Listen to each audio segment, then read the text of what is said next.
UNM working on my portfolio website today. Hello.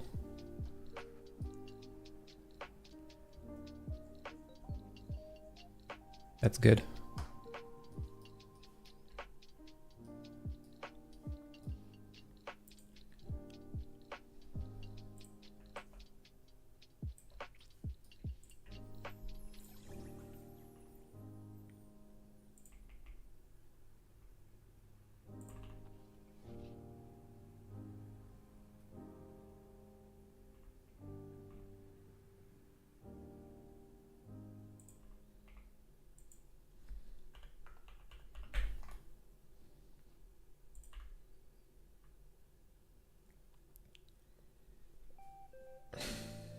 Goes hello.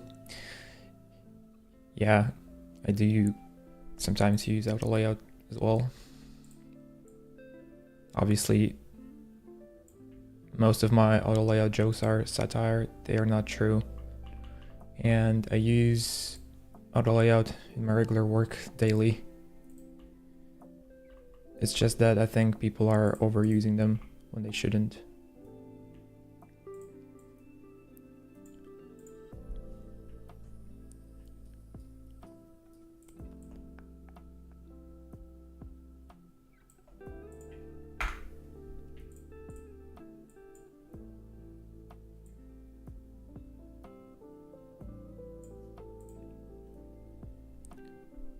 Is there any reason that you're using pixels for letter spacing? Nope, just habit, really. It shouldn't matter, I think.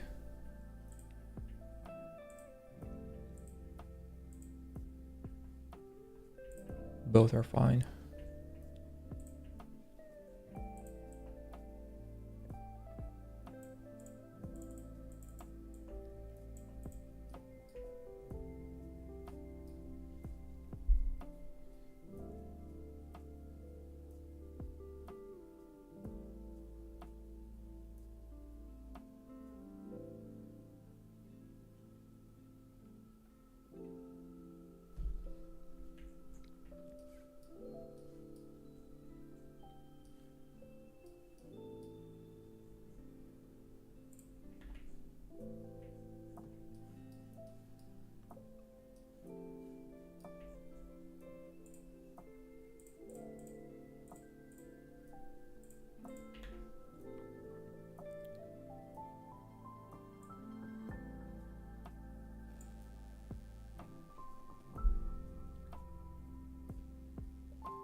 Pixels are making a huge difference at tiny sizes, which is annoying. Yeah, that is true. That's why I sometimes have to like use really weird like values, like I don't know, minus 0.3 or something, which is not good, but I mean it works especially if you like consider all the sizes and set your letter spacing for each of them. It shouldn't really matter, but I can see why some designers prefer to use percentage. Are you using a grid and not mobile first by the looks of it? I'm not. I'm honestly just like moving things around until I feel like it works. I kind of lay out a grid in my head, if that makes sense to you. I don't use like any visual cues for that. Maybe I should.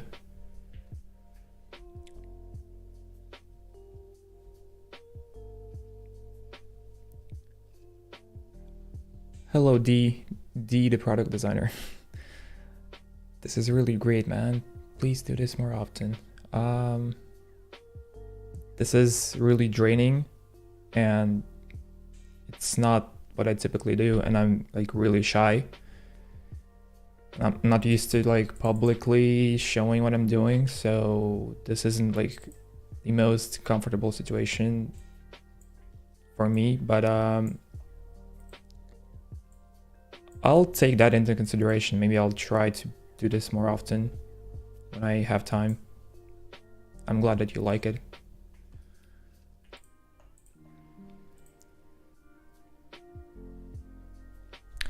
Sod, hello. Thoughts KO17, hello. I'm also like really bad at English and pronunciation, so don't mind me.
Breed X, hello.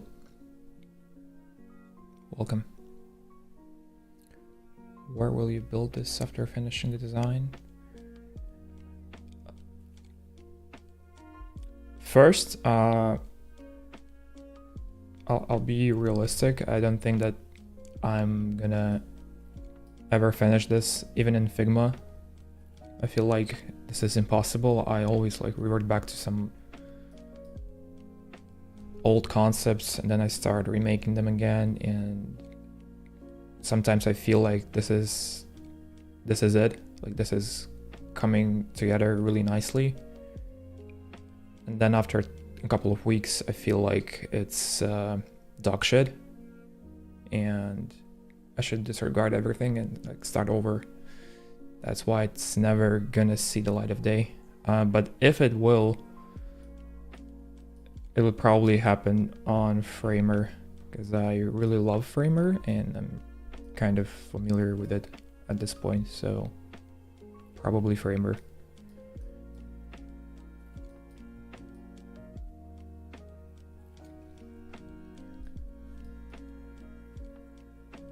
See, I have created this.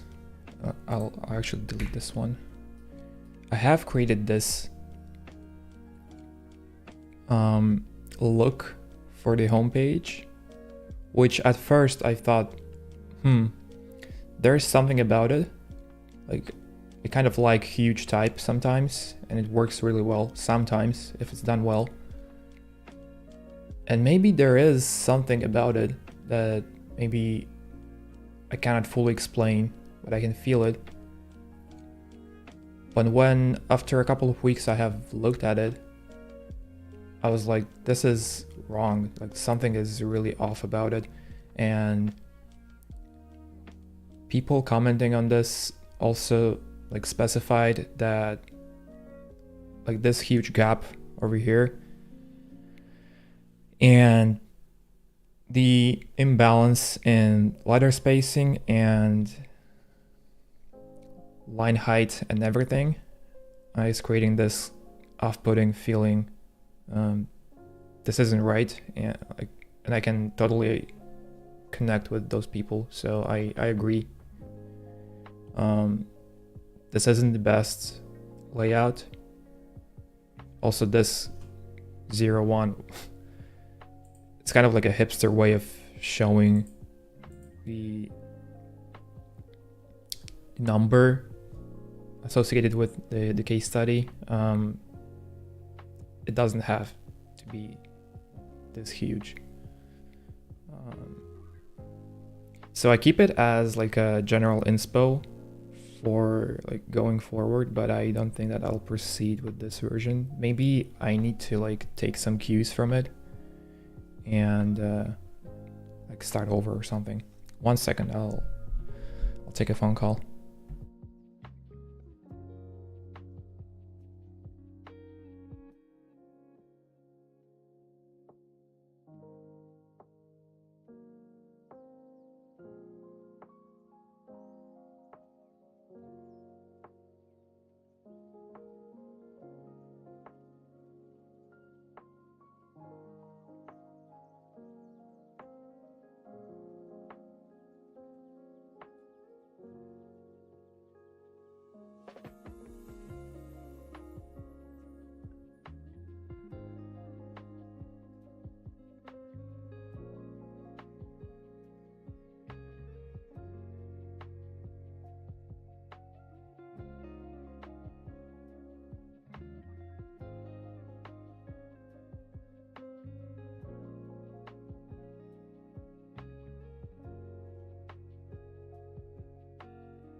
Excuse me. Had to answer a call. I'll read the chat now.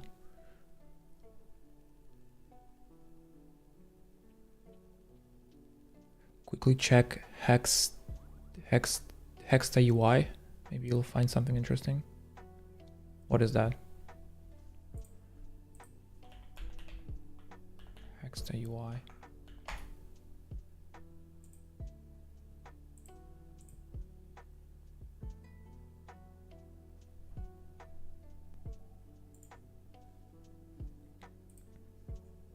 What is this?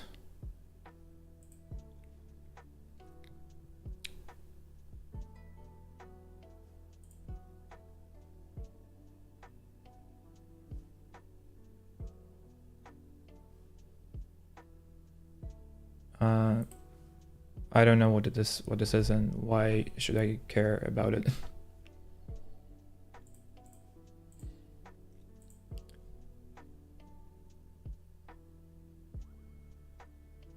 Aeon, hello.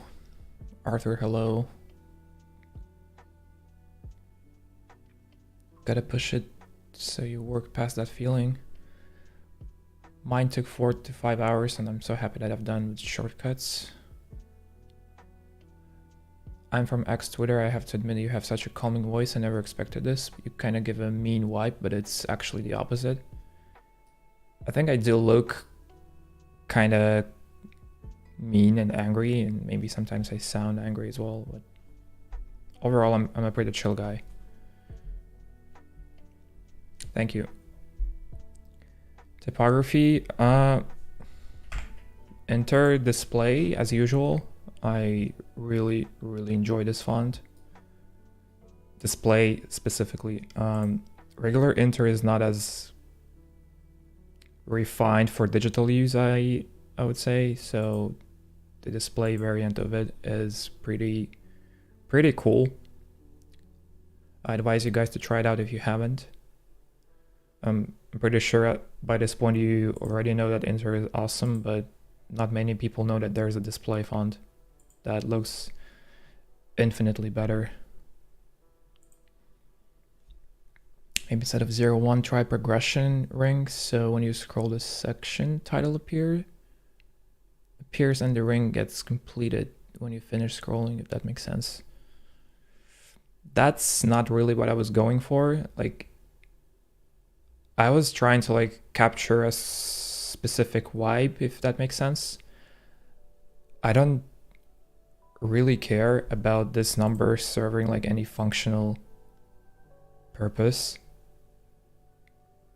It's just like I tried to make it beautiful, essentially. That's all. It's just a visual thing. It doesn't even have to be here. But obviously without anything in its place, this looks kind of empty. This looks unbalanced, and like, why the heck is it attached to like this guideline, this invisible guideline, and not the left side, right? So something has to be here. I've tried like using like tags, the case study name like over here, and for some reason something didn't stick with it.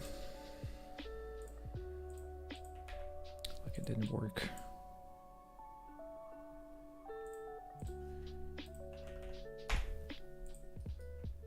I don't know. Now there's this weird unbalance between the hero section and what follows. Inter variable does the same thing actually. On the big sizes it makes display view. That display version is the older one, and yes, I've also got shocked when I realized this. Yeah, I do know about the existence of intervariable, but how should I say?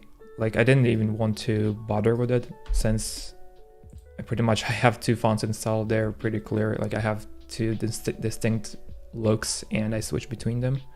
It's just, again, a habit of mine. I don't want to like bother downloading a new font and like updating stuff and so on. It's my issue.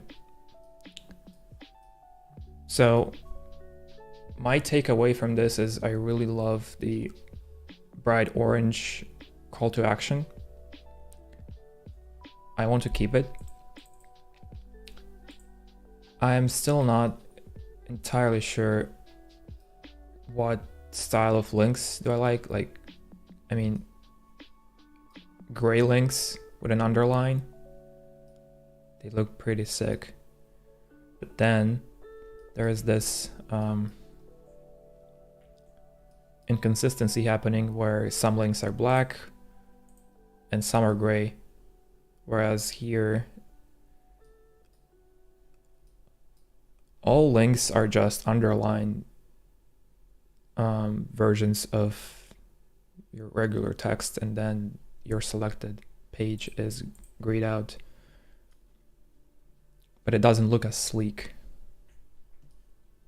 This is like purely like, this is very informational. Like, this is utilitarian and to the point, and this is just me messing with the visuals. I think maybe the perfect website, okay, it doesn't exist, but in the premise of this particular website, maybe the perfect one would be a good middle ground between these two. Like, maybe if I combined the best things about both of them, maybe something will happen.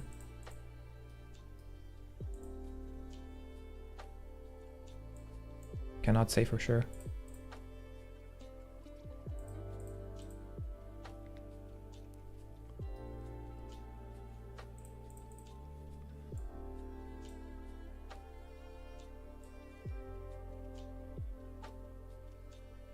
And I've seen, like, obviously, like most of you guys, if you are designers with experience, you have probably seen like thousands, if not tens of thousands of different things in your life, including websites, apps, and stuff like that. You kind of consume everything like a sponge over time and build like a sense of style, build a sense of what's good and what's not good, why certain things work, why certain things look good.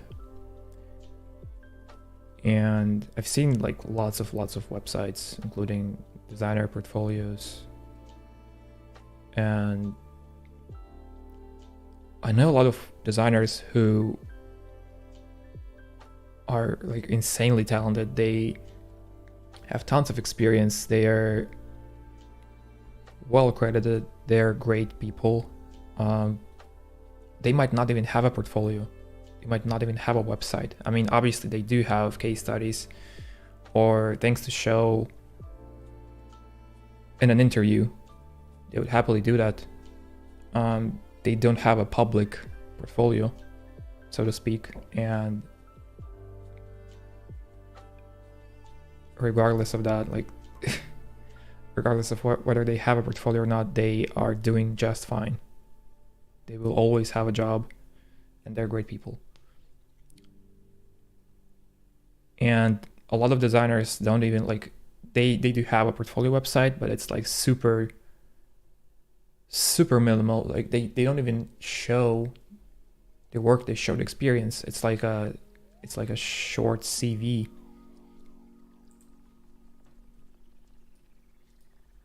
They tell you about who they are and where they have worked previously, and maybe a couple of their hobbies, and that's pretty much it. Maybe like social links as well, and that's it. I don't want to go that minimal. I want to have some character to this. I want to like, and this actually like ruins everything for me, because I tend to be super ambitious about this. I kind of like the idea of having a store right on the website. Like if I decide to like sell some design resources, who knows, courses in the future, whatever, I would love a centralized place where I would just put stuff and that's it. So you'd always know that these resources would live here.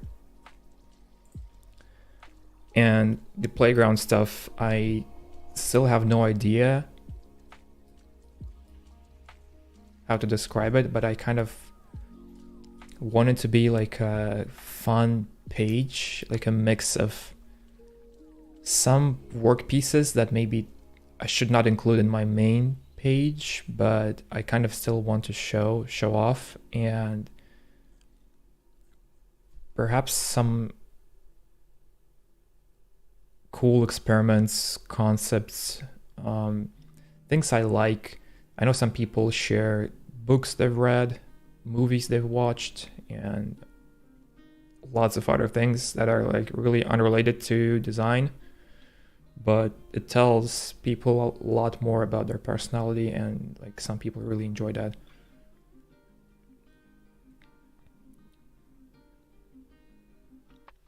Portfolio on a Sunday, that's some serious motivation. Hello, Don. Hello, Roma. How do you stay focused during the day? Are you vegetarian? Thanks. I am not a vegetarian, although I really... I try to consume less meat, not because I specifically want to do that, because why not, but I just don't like how most meat tastes like. I really only eat chicken meat, chicken breasts.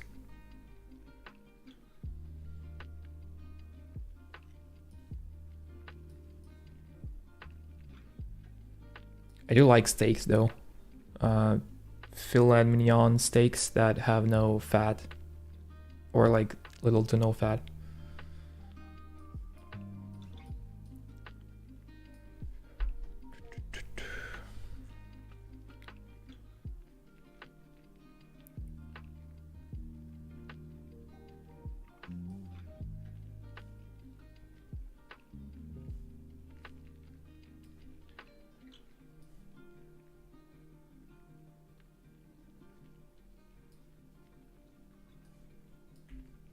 Let me try something.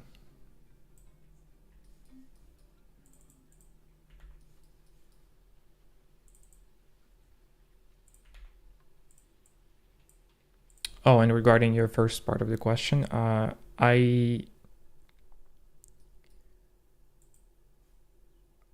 do not stay focused. That's the thing. I'm never focused.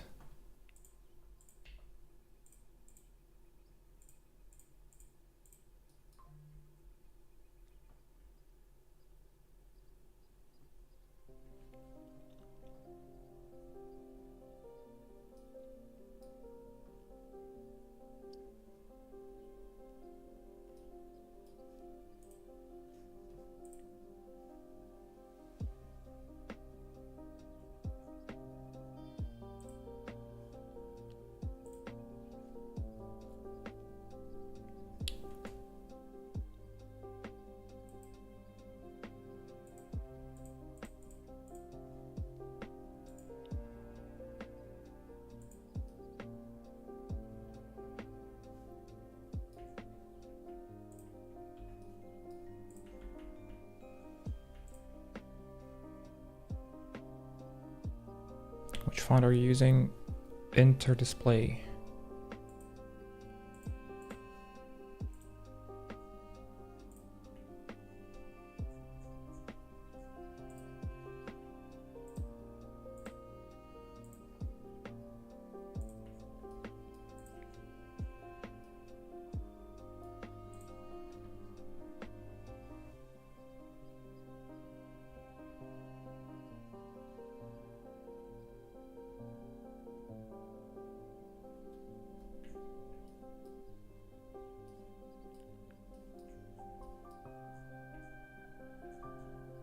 People really love this version too.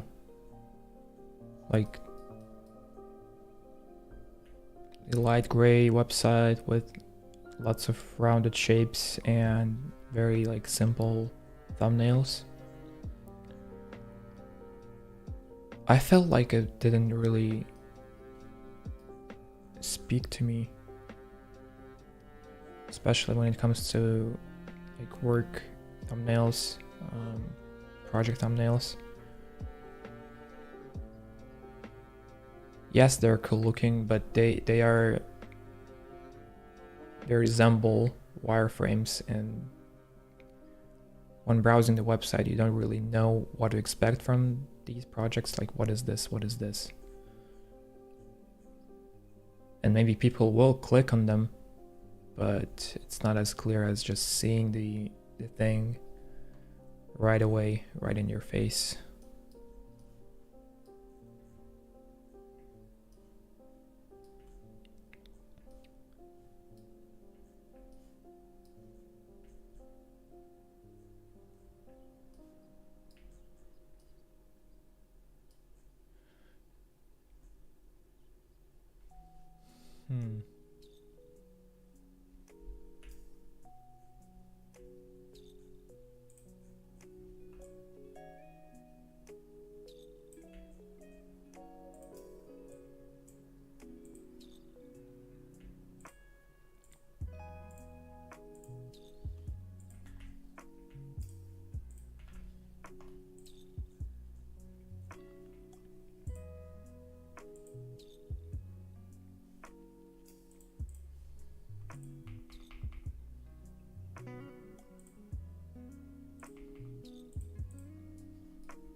You plan on building in Framer?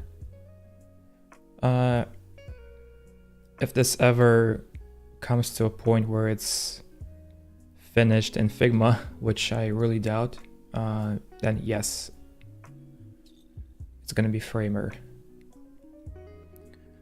Ilya, I caught you using auto layout. Oh no! Was he lying about his auto layout jokes? Auto layout tweets and stuff? I use auto layout every day.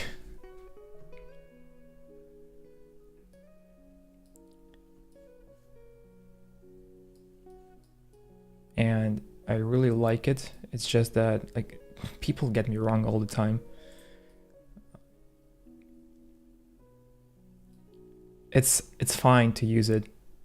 It's not fine when you like auto layout every single thing so that the page becomes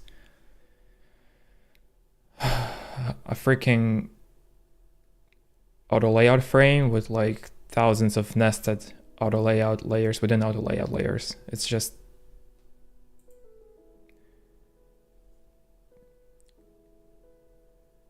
it's hard to work with. It's illogical to me.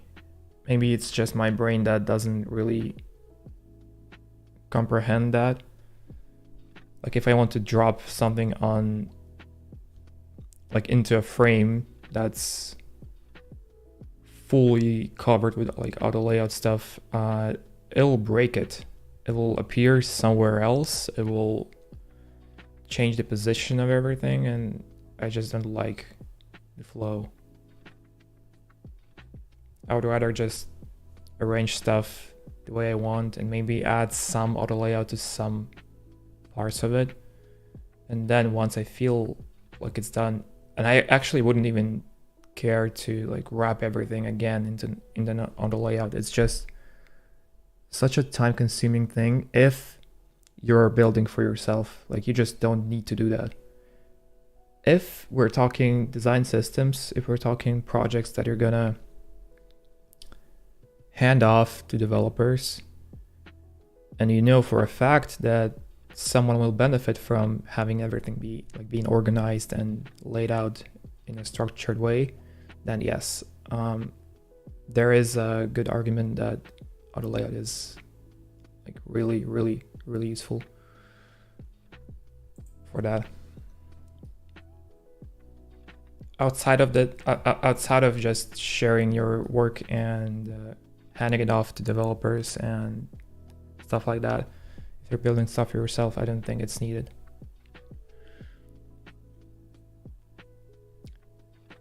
What are your raw thoughts on how AI may affect the product design industry? I have no idea. We'll have to see. We'll have to live and see how it affects. I think it's going to be a positive thing. Obviously, people who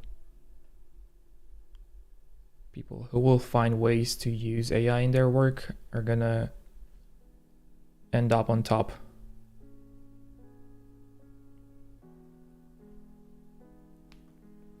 I don't think AI is replacing designers at all, like anytime soon. It's just that it's gonna be a nice time-saving tool that some people will utilize, and some, like me, probably because I'm such a conservative designer who is like so used to old habits. I think I will never like really comprehend AI. I'm starting to get old, and so be it. I'm happy to, like, I don't want to chase some imaginary best designer in the world award or like badge. I don't need that. I know that people will come after me that are younger, more creative, and brighter ideas, and that's totally fine. It's always been happening this way, and it needs to be this way.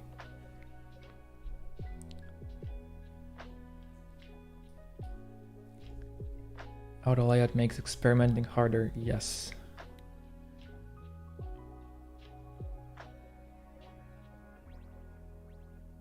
God forbid you try derail line.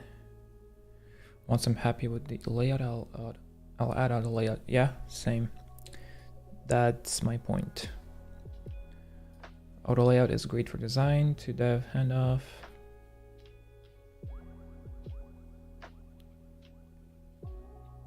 Yeah, exactly.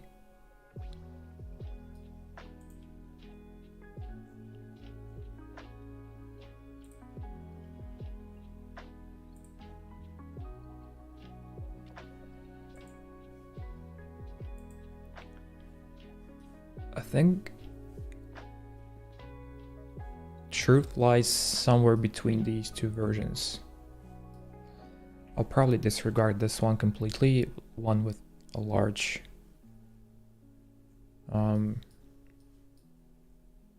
hero section, but this one, I feel like it works. Like the layout kind of works nicely. It doesn't feel too unbalanced.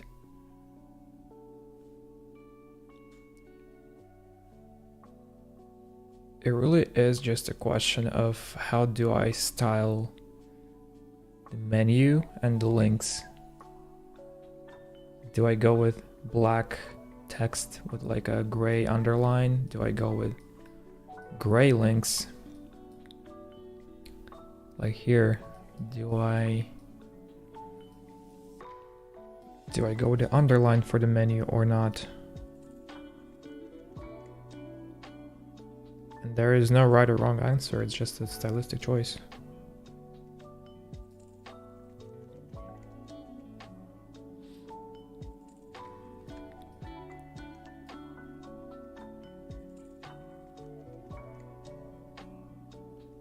Hello, Oscar. I think you are probably the only person who has like really awaited a live stream for me, and I really appreciate that. That's so sweet.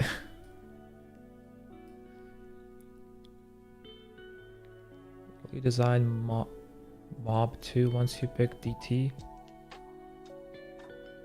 What?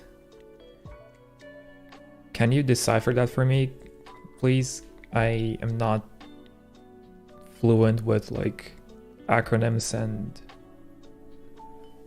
quite frankly my English is really bad sometimes, especially now. I don't know if you guys, people who don't speak English like fluently, like if you're not born speaking English, do you also get these days where you're like speaking perfectly and some days you're just like a second grader and you're just stuttering and you're trying to find words, but you're like completely, I don't know, it's all fogged. I feel like this is the day for me where I feel like I'm really bad at it.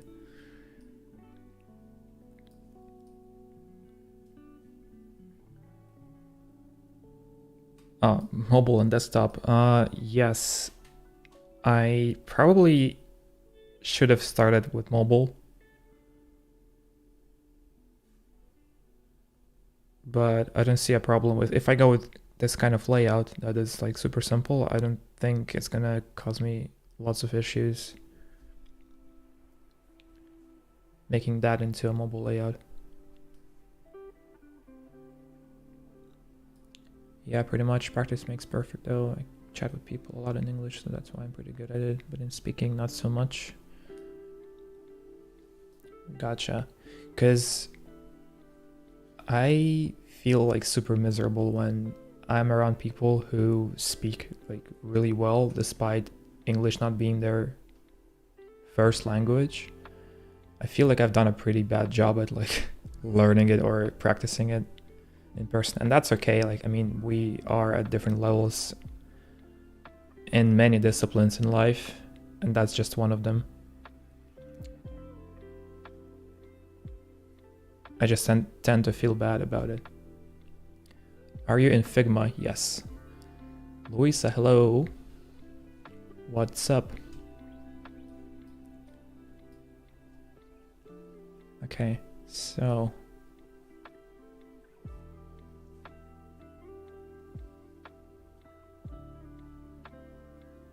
I may spend hours just staring at these two and trying to decide which one I like more.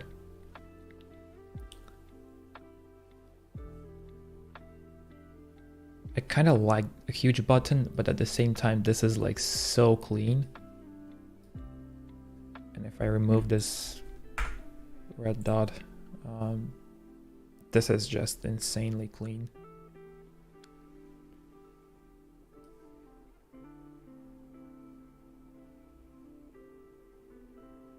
Like, what do I pick?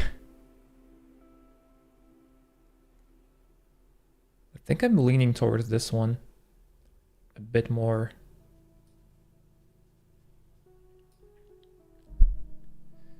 Yo, Stanley, hello.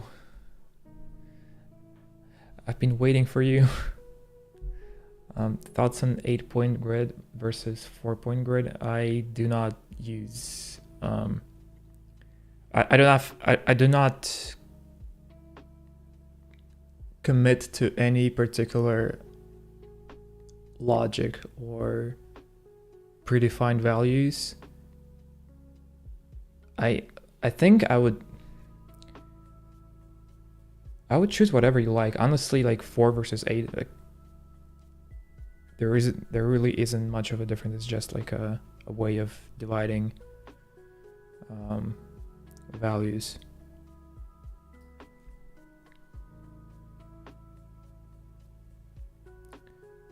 Regarding English, same problem. Sometimes feels like WTF. Next time I'm a native speaker. Yeah, pretty much. Same happens to me.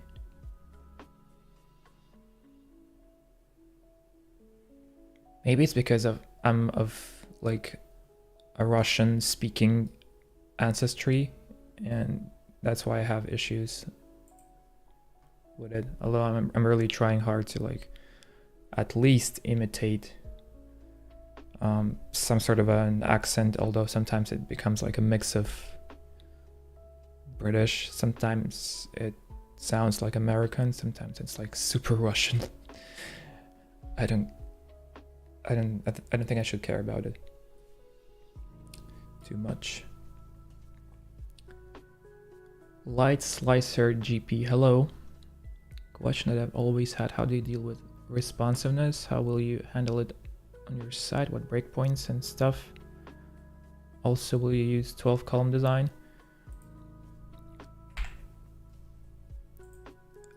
So I did apply a 12 column layout for fun, but I never follow them. This needs to go slightly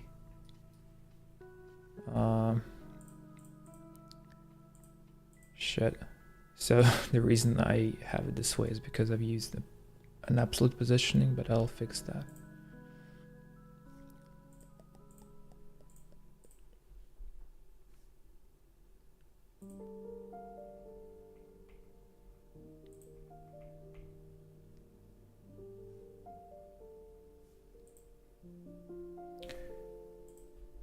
There we go.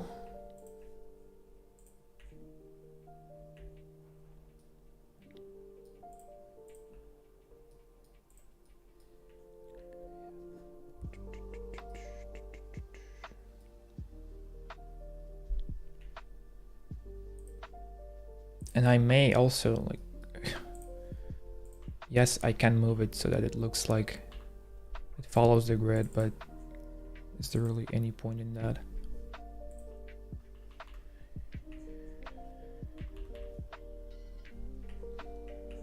Because I can visually make tweaks like this and you will never notice.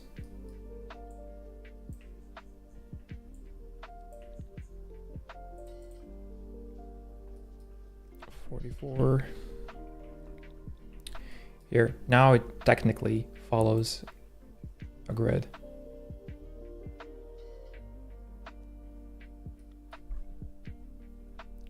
And I could even like artificially make this larger just so that it fits the grid, but it's like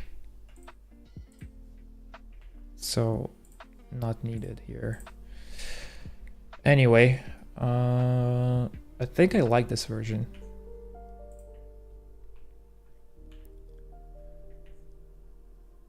Maybe I'll try a different color for the links.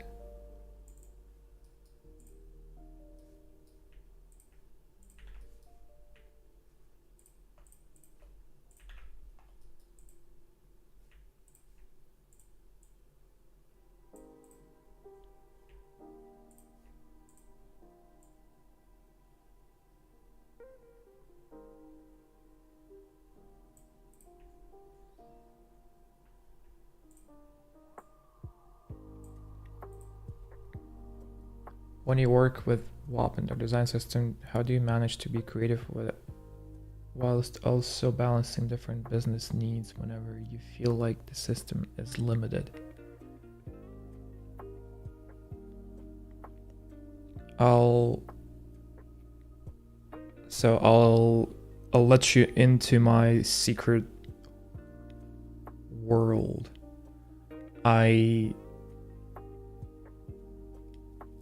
More often than not, I'm not even following the design system. I don't even use it. I mean, I do, but I break it so much and so often that I might as well just start from scratch and do something, not even following it once. And it sounds weird, right? But like so you gotta understand that I am mainly a concept / visual designer. I am kind of leading the visual direction for our products, for the look of our app, our website, our dashboard, our hub.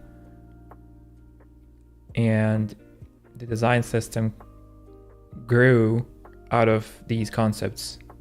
Partly, not fully, but it was influenced a lot by these concepts, and I'm constantly working on new ones. And while I am using the established design system that we have created and used, I do not necessarily follow it all the time, because if I do, what's the point of me even trying to explore something new? It will only get in the way. What about responsiveness and breakpoints? So yes, I keep it in mind. And again, I've said this so many times in the past hour, but I will say it again. If this ever comes to a point where I feel like, yes, this is done, this is good enough in Figma, all the pages are designed, every animation and interaction is polished, then I will start implementing this in Framer. And of course, I will think about the breakpoints, the mobile, tablet view, extra large screens like ultra wides and stuff. I will consider all of that. I do not focus on it like too much right now because it's not important at this time, at this point in time.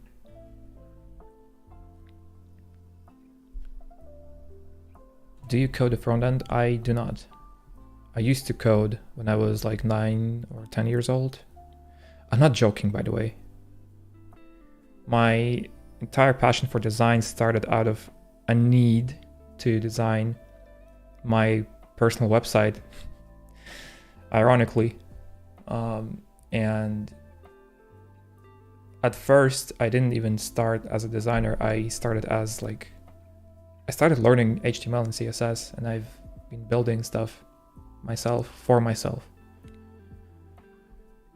The design need grew out of that. I had to make things beautiful. So also design is not just about making things beautiful, but it's like one of the key parts of it. Don't confuse it with like all the technicalities and UX and ease of use and stuff like that. That also is a huge part of design. But at the time, I just wanted to create some graphics for my website. So it all started from code, then transitioned into I sort of became a Photoshop master. And then it kind of grew from there. And many people these days, especially when kids have access to the internet from a very young age, it's not surprising that lots of people these days are starting so young. I know some folks who started when they were 7 and they're doing crazy shit when they're just 16 or 15. They are building stuff that's absolutely insane, and I would have never been able to do that myself, but people are just so talented these days.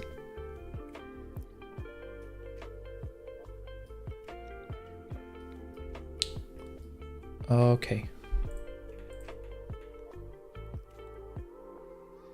Facts, I think by using rigid design systems almost removes the need for a creative designer. Just need someone who can copy and paste it.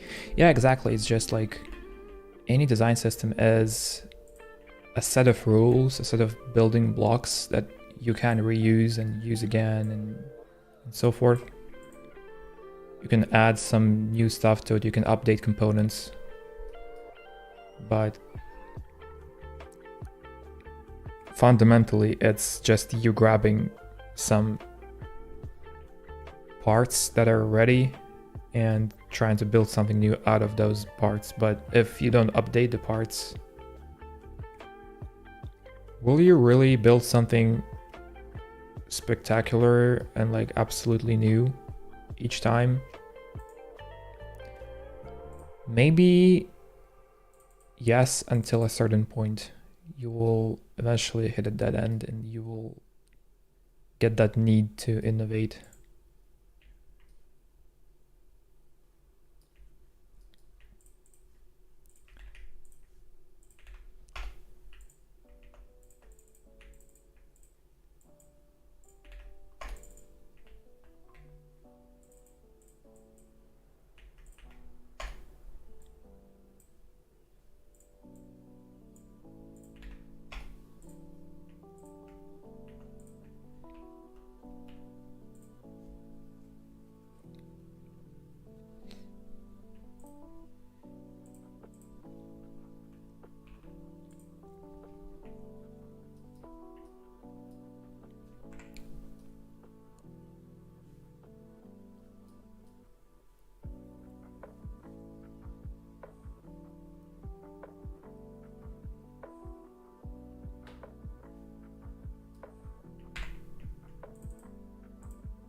I'll be right back.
I am back.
Do you use Framer?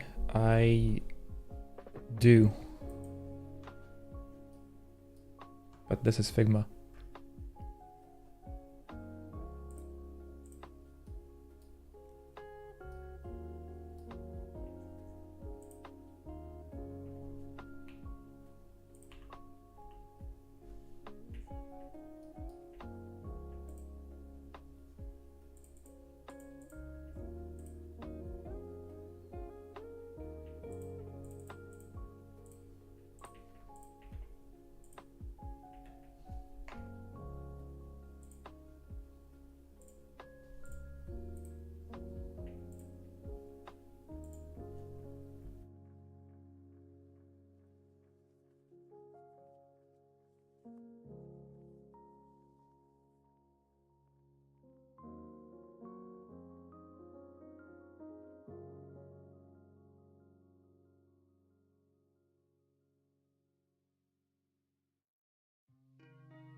I feel like the 45-degree button usually stands for external link that opens up in a new tab.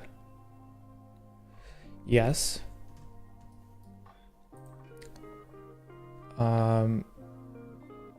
That's a good question because there is no defined way of this, like, this is going to be a call to action to, like, it's going to be a mail to action. Basically, it's going to summon your default OS mail client. And for that purpose, I think this icon works still, although this can be argued and questioned. Hey, Charlie. It's never going to be live. I don't think it's possible.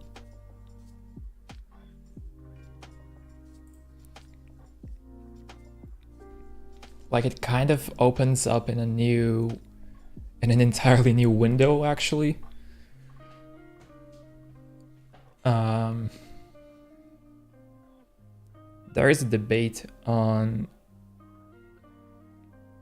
like, there are lots of people who absolutely hate this kind of pattern where something opens up your, like another app on your computer or your phone. They hate that, and for that reason, some people prefer to display their email address, like straight up the email address, just because some people might just copy and paste that into their default mail client and without having to even like bother about, will this action trigger something else or not?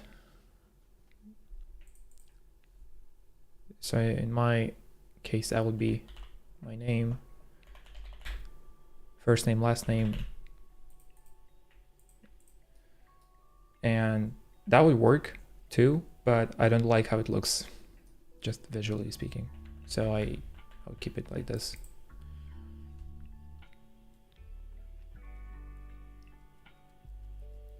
Dan Petty says to put your email address. I don't follow this guy. I don't know what he says.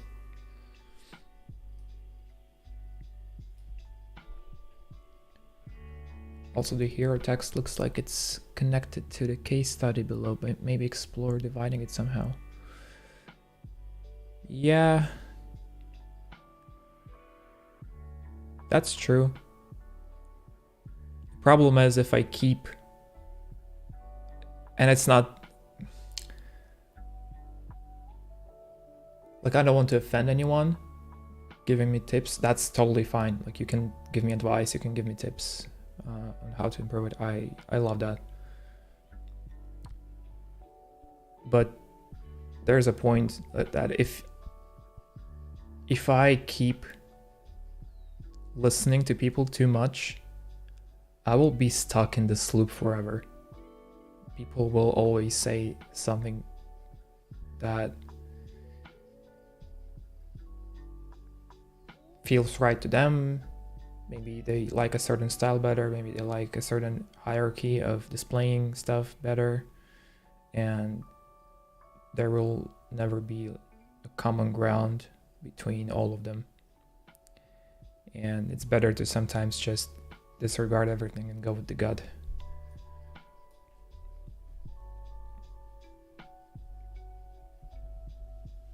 Again, that's not to say that some of your advice are bad or anything.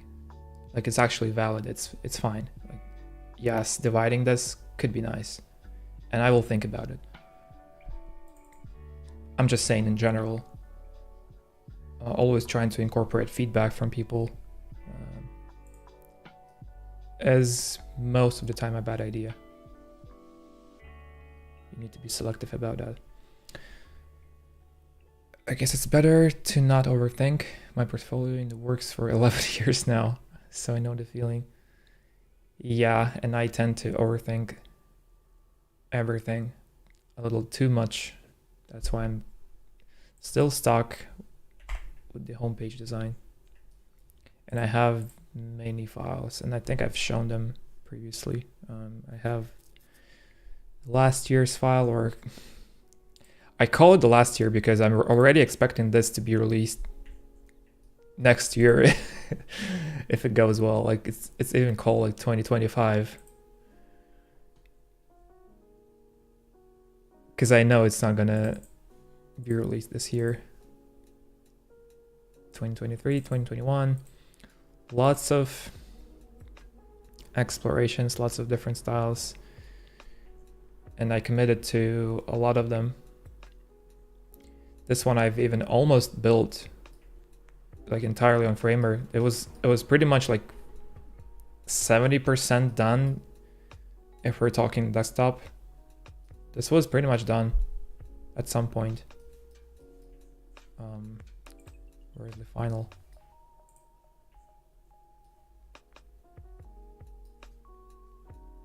Like, that was pretty much done. Then I switched over to a light version and started exploring this one, and I kind of liked this one, and it's a process that never ends.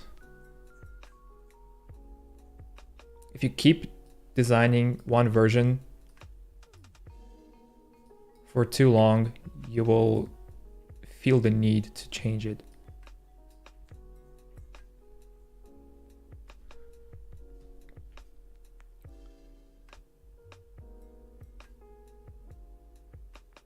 I think you should drop the second hero line. I have limited availability. You already have a main CTA. Well, yes, and again, I don't know. I'll see about that. Well, that's when, even when you get your portfolio live, you will want to change it the next day. Yes, that's true. That's true, man. People see things differently. Just do what you feel works best. Okay, we do feedback, but valuable one. Here's one. After hiring and reviewing hundreds of portfolios and CVs, I think it's better to streamline it. So less pages, more storytelling, and less links. That's a totally valid point. People want to see things at a glance. People don't want to spend too much time, especially if we're talking like actual hiring managers looking for a designer. They open like 100 portfolios a day, maybe 200 portfolios a day, maybe even more. They want to see stuff straight to the point, your work, a little bit of your story maybe, and that's it. They don't want to dig deep into the case study. Some people actually like that, like some companies even, like they really appreciate the deep process. I kind of feel like a deep process should be there, but it needs to be hidden almost. Like, you know what I mean? Like, if you want to see the work, you open the website, you click this case study, or this, or the project, or whatever you want to call it. it opens the page and you see a lot of images. You see the actual results. You see the beautiful stuff, right? But then imagine if there was a floating tab bar with two tabs. One currently active, you are viewing the facade, you're viewing the final results, and the other tab would be the process. Like if you want to dig deep into this project's details and how it was achieved, what were the problems, how I tackled these problems, what was the process like, all the mess, screenshots, sketches. There you go. You have this second tab, but it's not active by default. When you visit this page, you see the first one because you only have so much time. But if you really appreciate that, you have this option. This would be perfect, but this also means that I need to design essentially 2 tabs per project. And designing a portfolio is already like a very time-consuming and like mentally, for me at least, like it's mentally really tired, like draining. Adding more work to my plate is not something I'm looking for right now, but maybe one day, if this is ever live and upon opening these projects, you see the facade, you see the beautiful images. If there's time, I would love to try exploring that like second tab, like the process tab or whatever. Could be really nice. And some people will really appreciate this kind of stuff. I think this is pretty fine. Like this is for a homepage. Yes, I can technically remove this. You may say this is redundant, having another link to reach out, but I don't see this as a minus. I think if you have a couple of places, even more, maybe there's a huge call to action at the bottom of the page. That's also fine. Like you want, ideally, the goal of this page is for people to reach out. They need to look into your work. You need to make them like it, and you need to make them want to reach out to you. That's the entire goal. If there are more places where they can do that, that's awesome. That's the goal. This part though, I have limited project availability. It doesn't speak to anyone as, like, it doesn't really drive them to write to you, right? Like it only speaks to them that you're limited, so you don't have much time, which can drive some people off. So in that sense, yes, this is not good.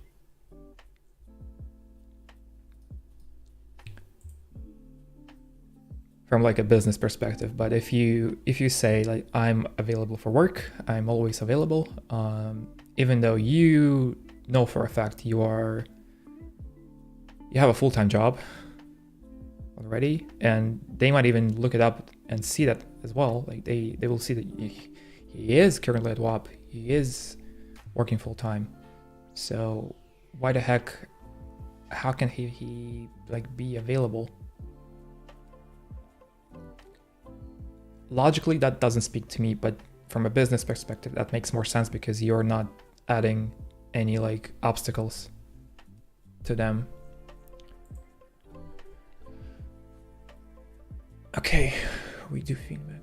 Okay.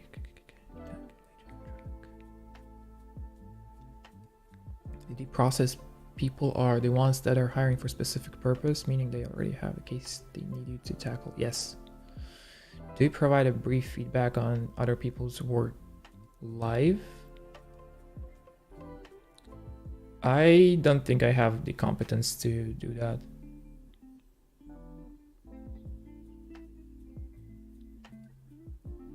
On my site, I have deep case studies with TLDRs and also a few short cases. That's awesome. Could do a full page overlay like Apple's MacBook pages. Yeah, could be done this way too. Do you think naming layers is a necessity? No. For some reason, I have something against that shade of orange. Seems a bit dirty. I don't even know how to explain it. It's actually super nice. Keep in mind that if you are watching this through, like, this is a stream, this is a live stream. I don't know what colors this is picking up in what color space, and then you are watching it through maybe some other color space on your screen. I don't know. All I'm saying is that there is a chance that this color might look different to you than it's looking to me right now, and it does look very vibrant and cool. I can of course make it like more acidic, but this also makes it darker, which I don't like. I kind of want to keep it slightly lighter while still keeping it very like saturated. This is a fairly nice orange.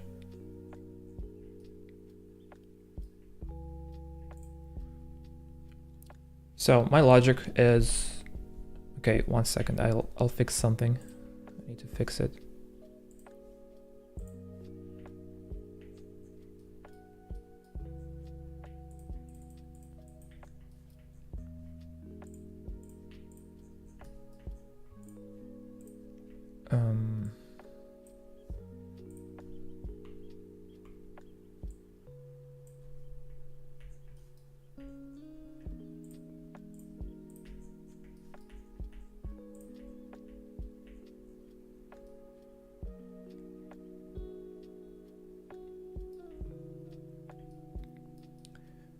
Okay, so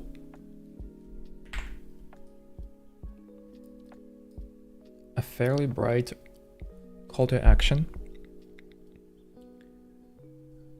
with an arrow that indicates you are leaving this page, or this is going to open either a new tab or a new app, because this will be a mail to action. That's fine. Links, totally fine keeping them black with a gray underline. So if I do that, I need to make sure that all the links on the website are looking this way, because in my previous variants I've had it like some links would be like here, for instance, links are gray, looks nice. Why is this black? Yeah, like these are gray, gray, and then there is a black link. Gray wouldn't work here, I feel like, because I already have like a gray component here. I don't want to change it, so let's not do that. So it works. Then the gray work active section of the website works fairly well. And then we have these cute arrows, which I feel like they need some darkening because they're too light looking. And that's another thing. It's hard to explain, but some elements, like for instance, this underline and this arrow, they use the same gray color. They are the same color. But to my eye, this arrow looks lighter. I perceive it as a lighter color of gray, even though they are the same value. For that reason, I like to change things manually. And obviously this is not perfect from like a design system perspective. Like you want to make sure you're using the same values, right? Doesn't always look good if you do that. Doesn't always work this way, so you have to account for that. Some visual tweaks need to be implemented.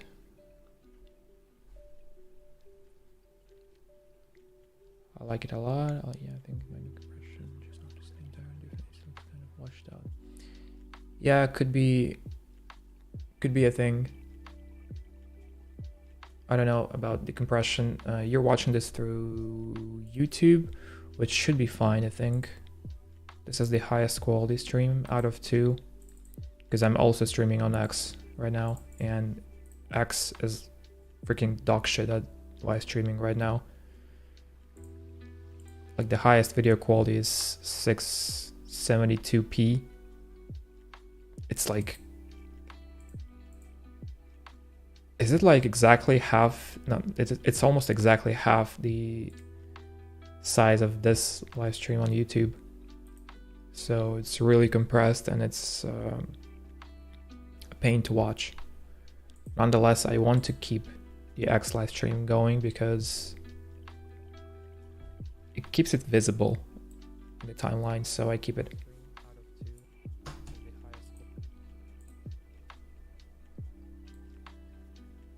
But I really advise all of you guys to watch on YouTube.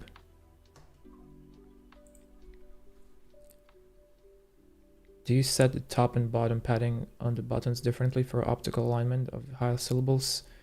Like P, for example. That's a good question. I sometimes do if I feel like it requires it. For this one, I don't think I would do that. This is fine. There are some cases, I cannot really think of any, but there are some cases where I've done that. Maybe specifically because of the icon that changed the visual weight of the button. I've had to change paddings.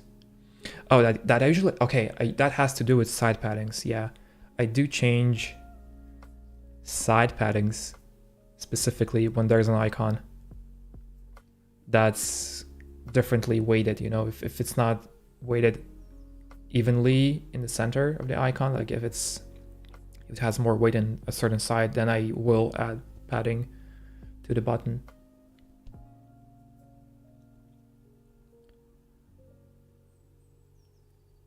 How do you set the spacing between elements? Do you follow any specific rule? No. No rules, just trying to make it look nice visually.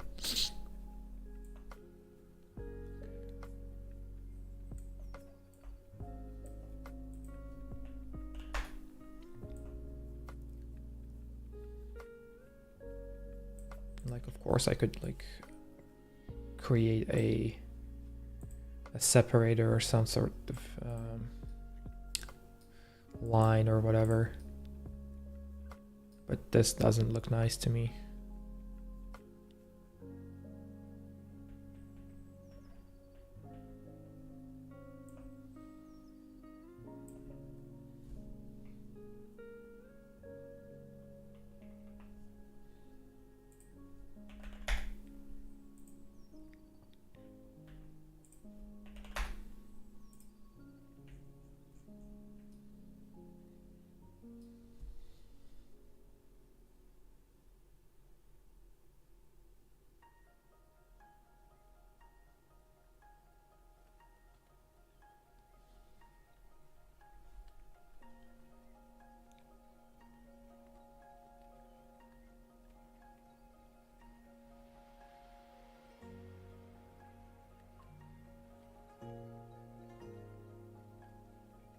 Currently starting to renew my portfolio and website. I'm already stuck choosing the right projects and website design. Any advice?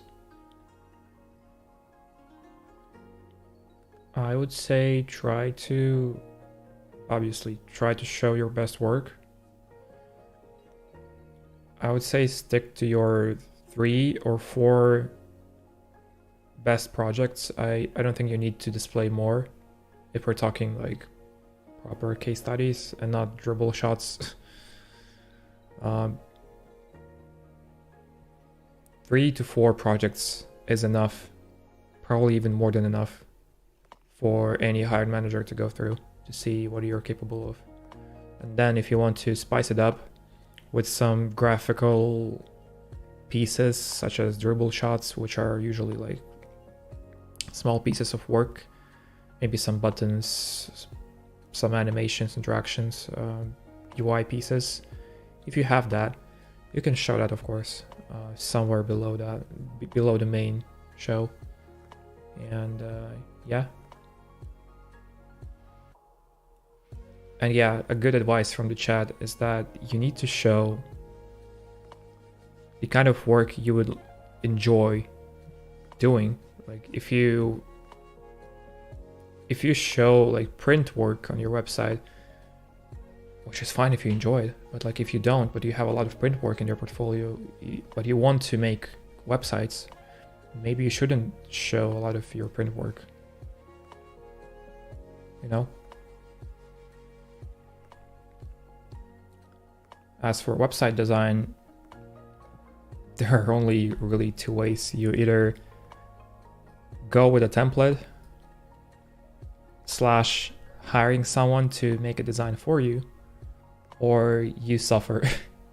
And by suffering, I mean creating your own design like I'm doing right now.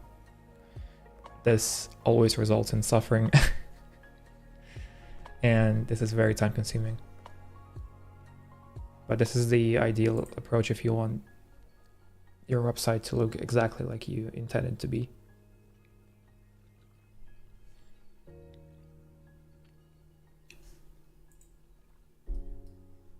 If there's an icon with a rounded background under it, you almost always set the side padding to be the same as the vertical padding.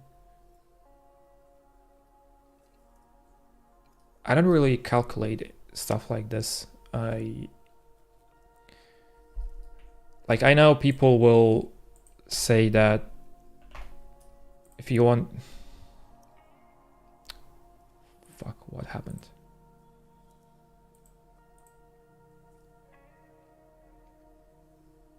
What just happened?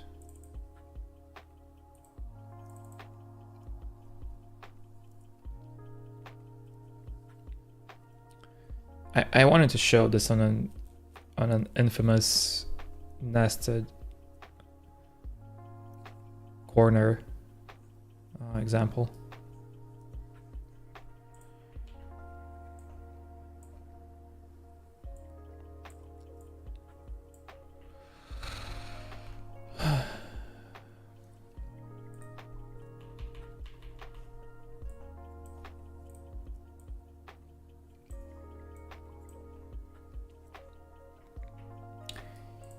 Yes, you can take these values and calculate your border radii accordingly.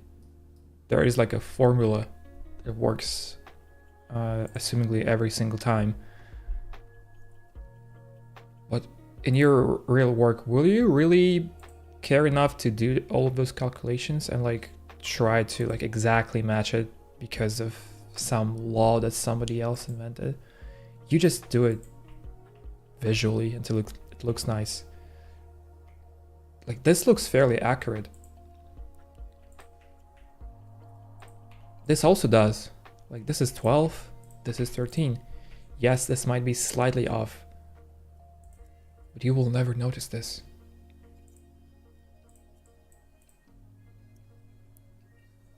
This looks fine. This also looks fine. This is probably correct. But I don't know, unless you are like really anal about it, like in your design system, and you really want to like dig deep into the details, sure, go ahead. When I design stuff visually, I don't do that.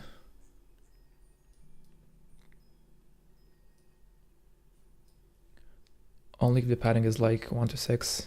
Well, yeah, that's where it's most noticeable when you're dealing with like really small paddings. I'm saying just overall, you shouldn't really stress it. You should just have a good eye. You need to have a vision. Get good.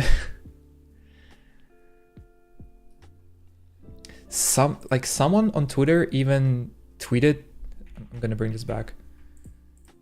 There is like a way of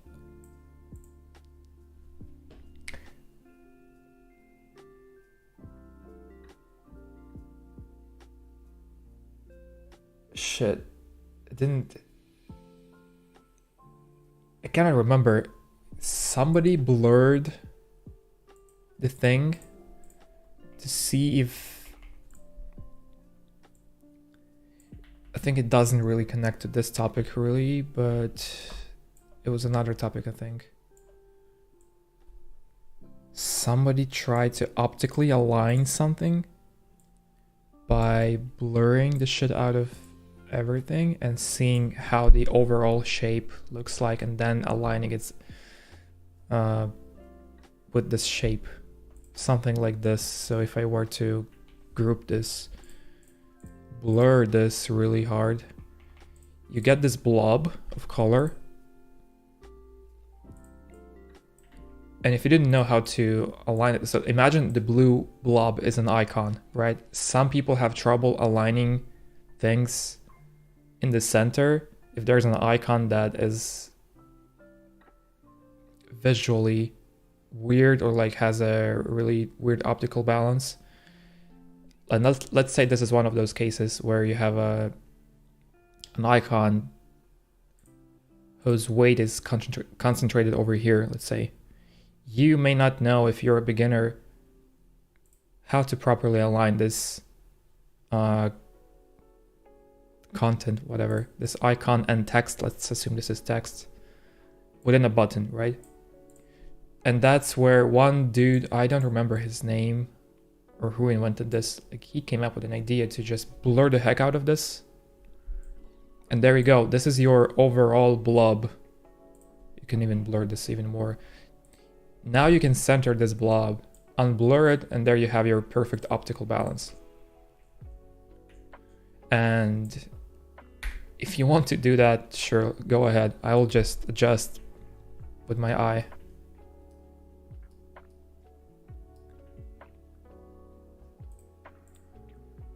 There is no right or wrong way to design things. You're just finding or optimizing your time in a way that works for you. I don't have time for that.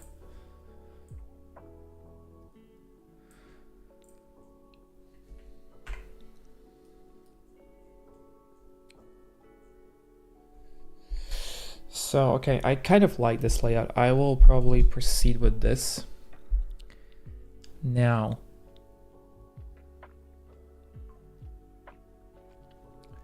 ideally, I want to quickly show people what is this case study about.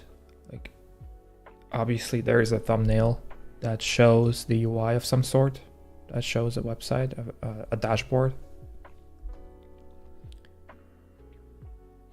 And that's why I have this other option with tags. This is like giving people cues as to what this is. What is this about? And while this does make it more informative, I don't like the look of it. I don't think this speaks to me all that much. At the same time, having short text, I don't feel like it would be a great option either, so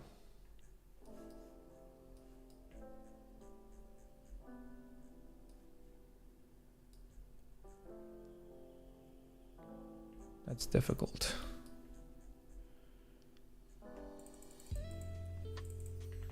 I'll try to bring this back to see.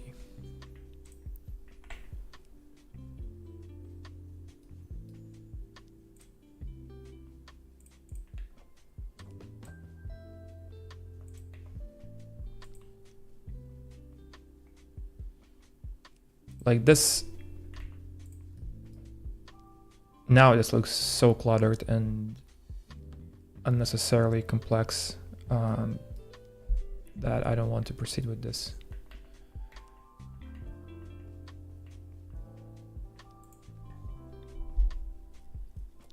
I have tags in mind that reveal on hover, keeps it clean.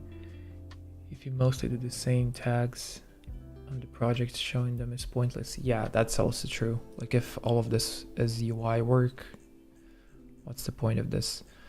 And thankfully I have quite a variety of things I've worked on. Sketch was mainly graphical, like lots of illustrations for like our marketing materials and stuff. Little to no UI work, sadly.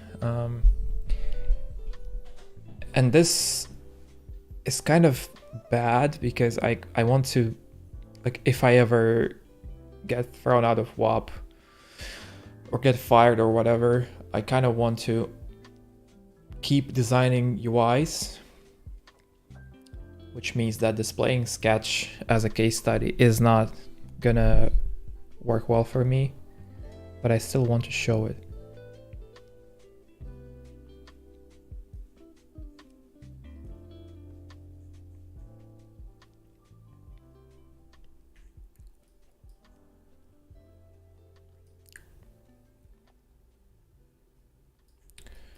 Another way of displaying work could be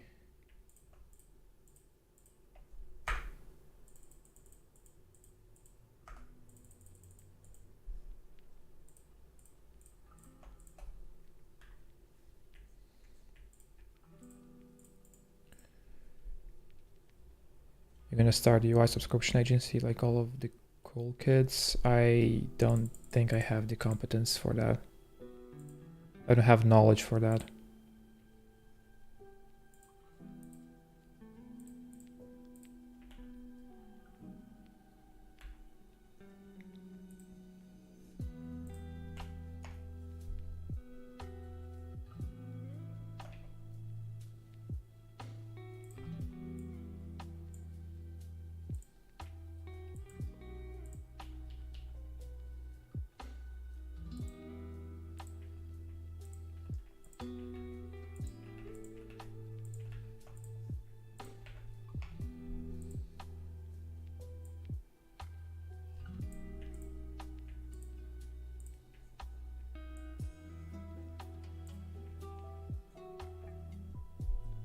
How did you join WAP?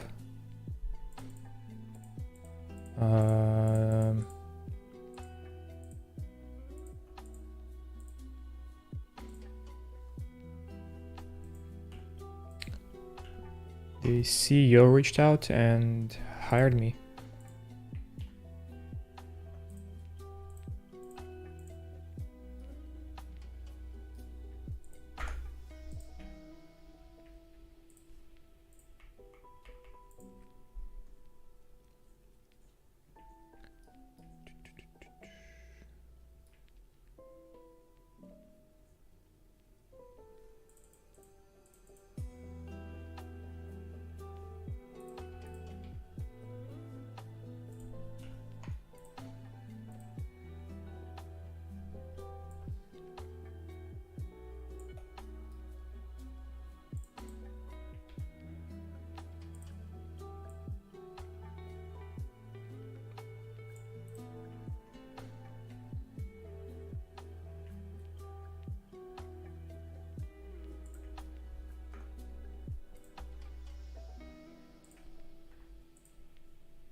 The years under the product name kind of look like Tombstone. Yeah, this is probably redundant because I will still show the years I've worked for a certain company on my about page. So I will show my experience on that page. So maybe showing that here doesn't really make sense. Keeping this super simple.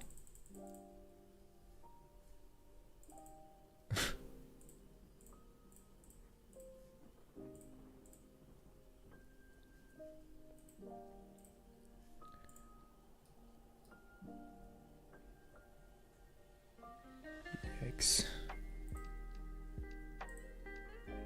Actually, I think I could implement some parallax. So like when you're scrolling down, this part will scroll with a higher speed. It'll come up from the bottom and will scroll to the top.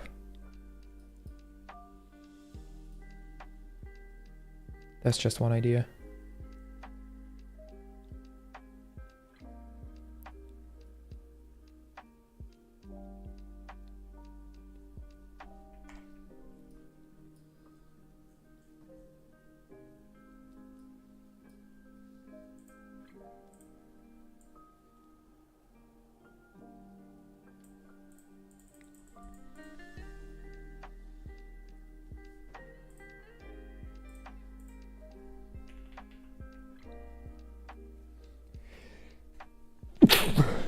Excuse me.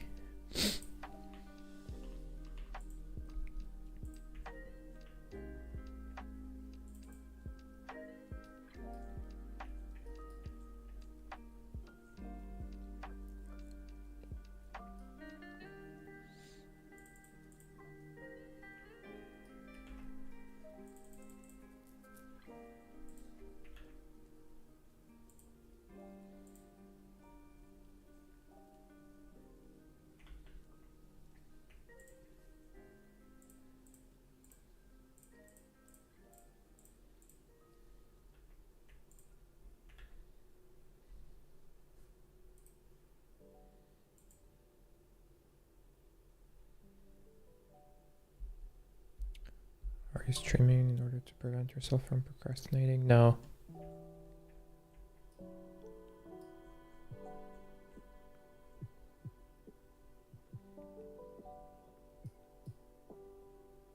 So he lied about auto layout.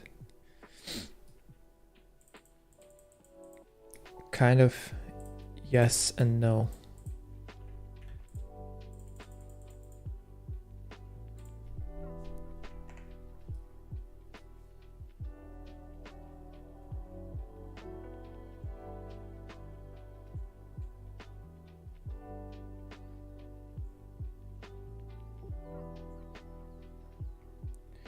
This does not look good to me for some reason.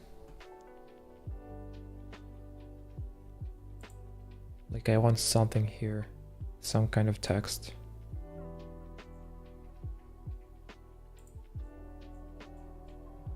Maybe not this kind of link.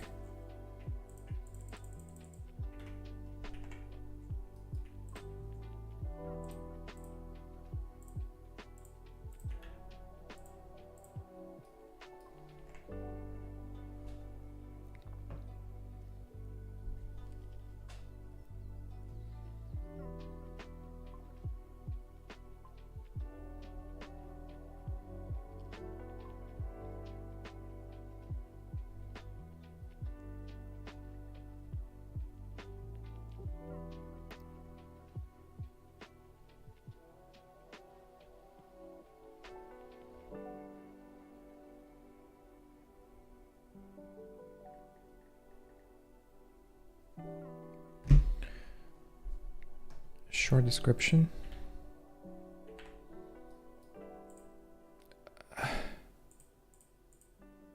Not possible.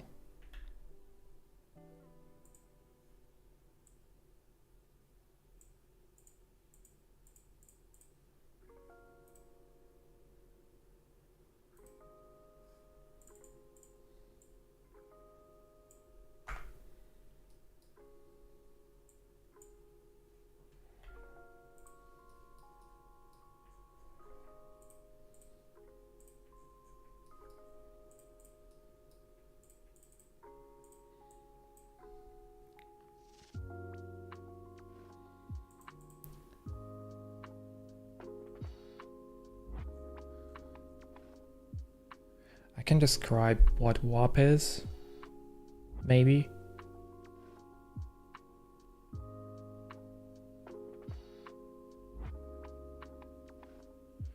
Because I've done so much shit. I cannot really put it into a couple of sentences.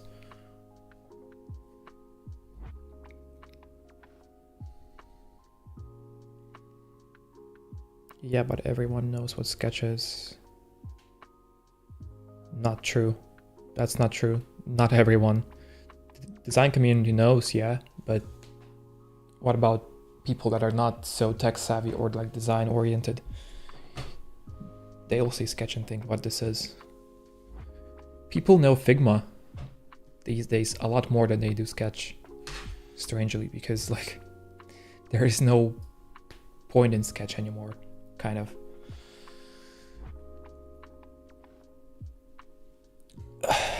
Have you ever used Spline yet? Yes, I did. I did use Spline.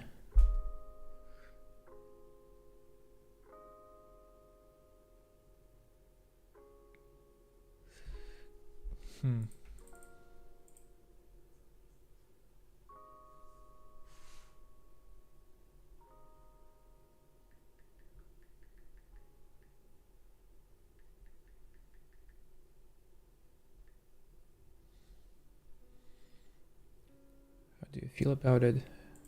It's great if you can use it. I don't think I can, but people are doing some crazy stuff with it, so I assume it's pretty nice.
I could come up with like a cool sales pitch.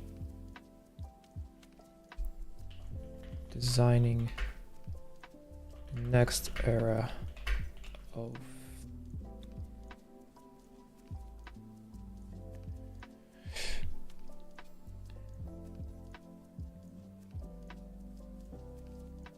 I think you should avoid writing. Yeah, this line is questionable. I have mentioned this earlier in the live stream. Designing the next era of... Fuck, it's so hard to describe WAP. For me personally, like I've tried doing this many times and I still have troubles summarizing it.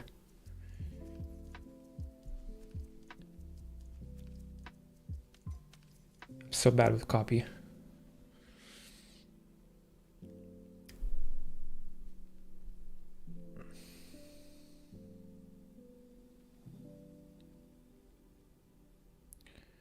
Maybe I shouldn't do this.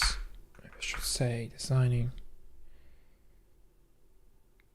dashboard.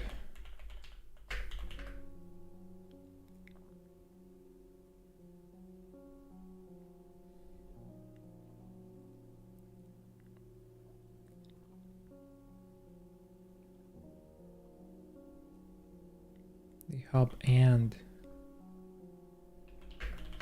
mobile experience.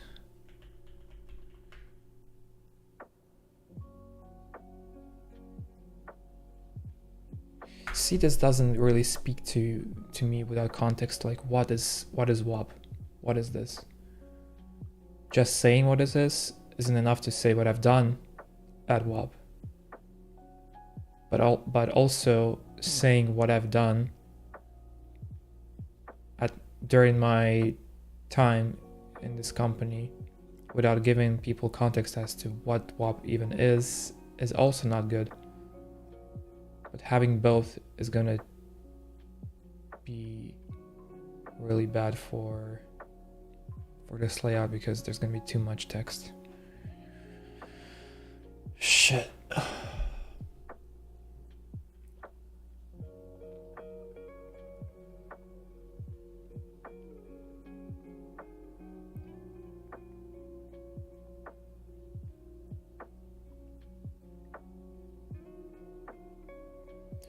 Nah, it's not good. Adding a role makes sense for a CV or like for an about page, which I'm gonna do, but here I need to show my case studies.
What's with all these auto layout frames?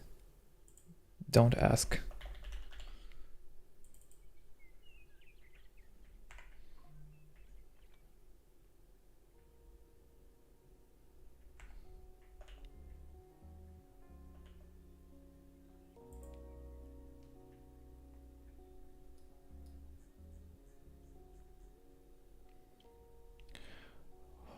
What are you typing on? Same as usual. I have all of my keyboards hanging on my wall, and I'm never changing the Fuji 65. It's still on my desk. I just like the look of it. It's just a slab of aluminum painted in black. So classy.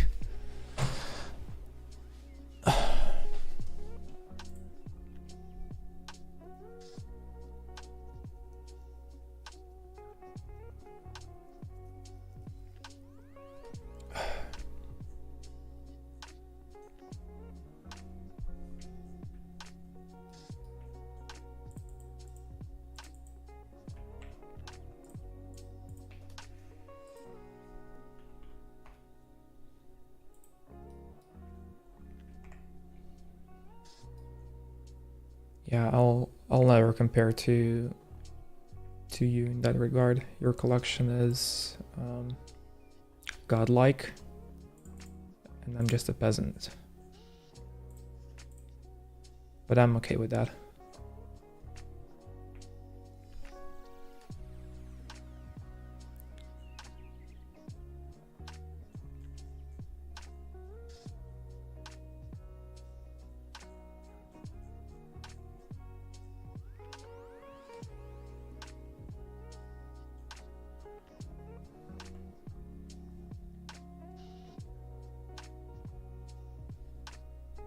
That wasn't a dig. I didn't mean that.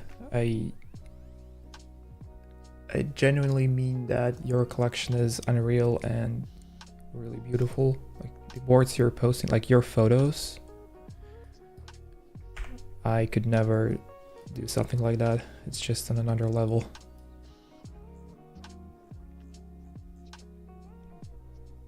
I think I'm just mainly, maybe I'm even complimenting your photography skills, like product photography skills, more than I do the actual boards. There are some boards that I look at and I think, this looks like a thousandth design of a board that I've seen so far. Like this is this exact same board that I've seen so many times, like with some slight changes maybe in shape and stuff, but I know that some people are really looking forward to those little changes when it comes to these boards. So who am I to judge?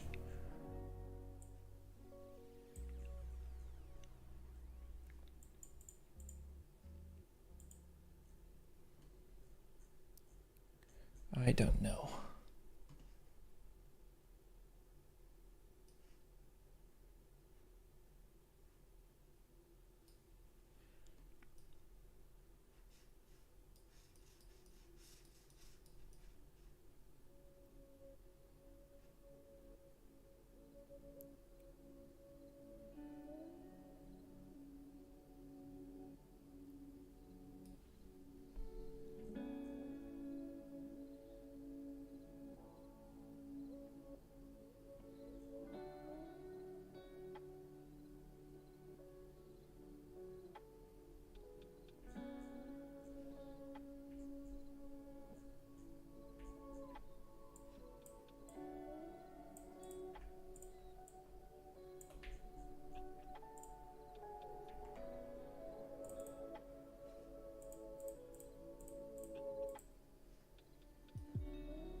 love the classic rectangle wedge, and they can get a little boring to me.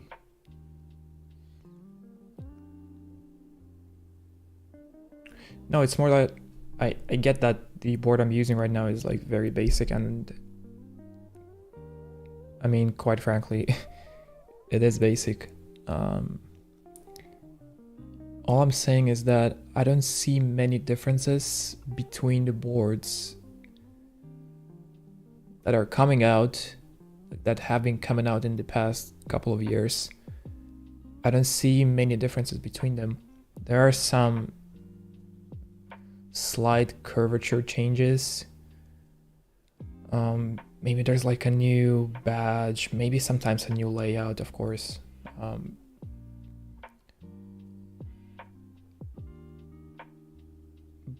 Like a brass bottom versus an alu bottom, or a stainless steel bottom, or a copper bottom, or a wooden bottom, or like some intricate details, engravings and stuff like that. I feel like I'm at the point where I've seen them so much, and you probably have seen them even more, but you are still passionate about this, and I'm so fed up with it. You know, it's like I've seen them so many times and I don't really feel that same excitement about most boards coming out today. When I see something like really different, really cool, and something that tries, I don't know, some interesting, cool thing that haven't been done, that like people haven't really seen before, and that hasn't been done before, then sure, I may get involved with it. I may join a group buy and so forth. But most boards don't excite me as much anymore for some reason. It's just like a constant copy paste with slight changes, and that's fine. I just don't feel anything.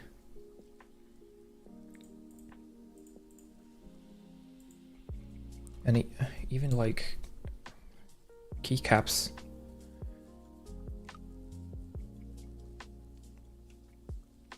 There are so many shades and so many like color combinations, and maybe it is exciting. Maybe it truly is.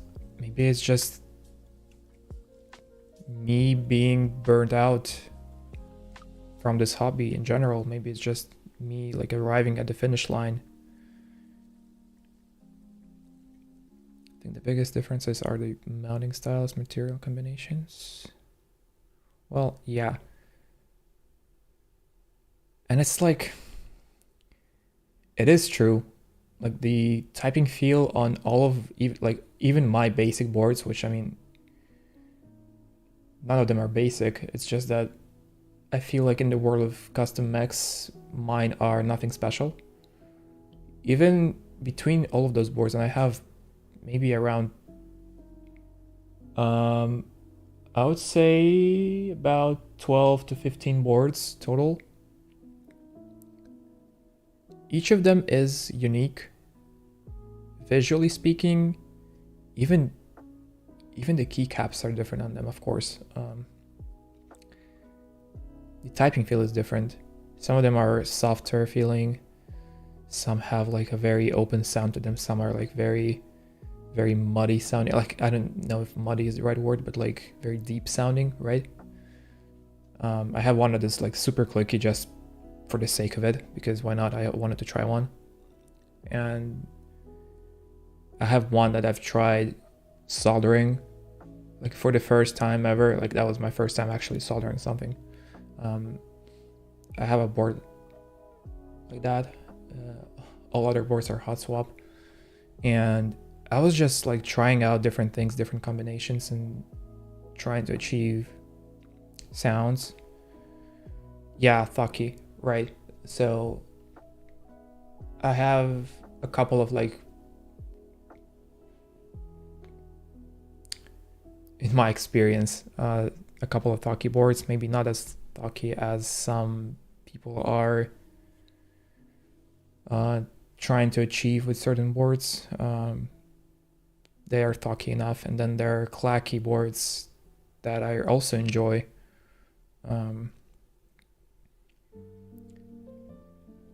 It's almost like, you know, there are only so many flavors and so many dishes of food in this world, right? They are finite. You may mix and do stuff with them, but you will never be able to like find absolutely like new, never discovered before flavors, because we're at a point where we have discovered everything in terms of like, maybe that's just like a pessimistic way of viewing things and looking at things. It's just that combinations wise, you hit a ceiling at a certain point, and you don't feel any excitement anymore. Like, it's just that, yes, you can try strawberries with like cream, you can try strawberries with chocolate, with Nutella, with like honey, with, I don't know, maple syrup, whatever. But the flavor of strawberries is not going to change regardless, and you know this flavor, and you don't feel excitement anymore after a certain point. You just know the feeling, you just know the taste, and that same feeling goes for anything really.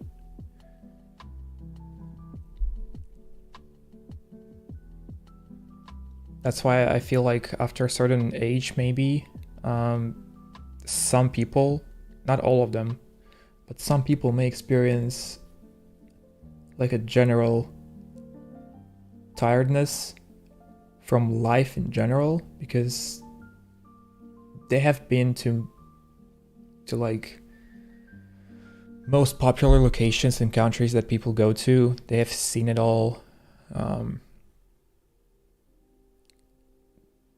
They don't want to go to another like mountainous region because they have been to mountains before.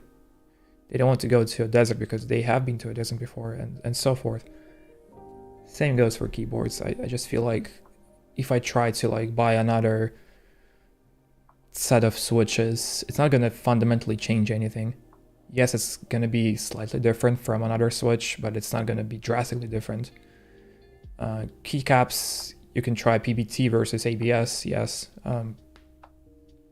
What of it? I think it's just a matter of perspective. I think I'm fed up with it, and that's fine. And some people are really excited about this hobby, and that's also fine.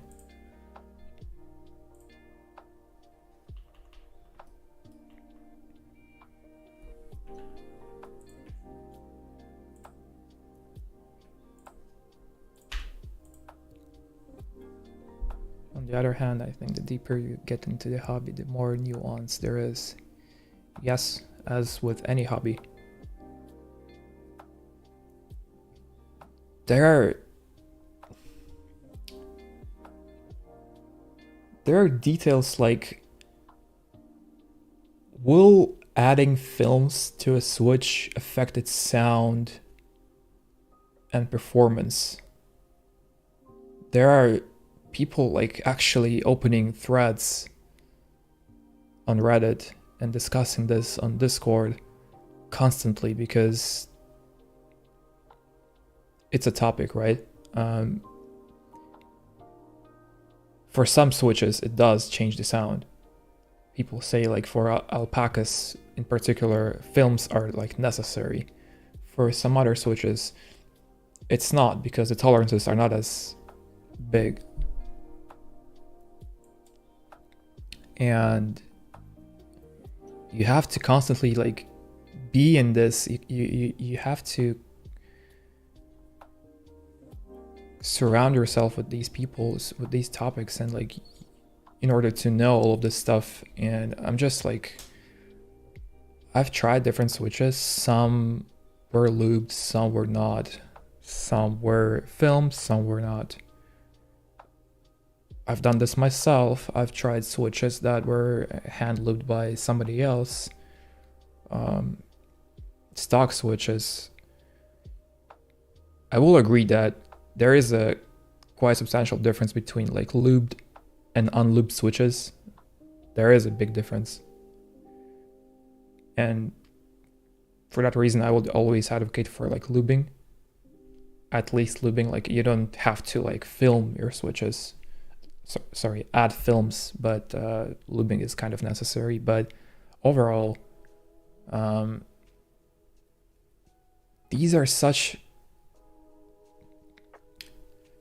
tiny nuances that I just don't feel I have the energy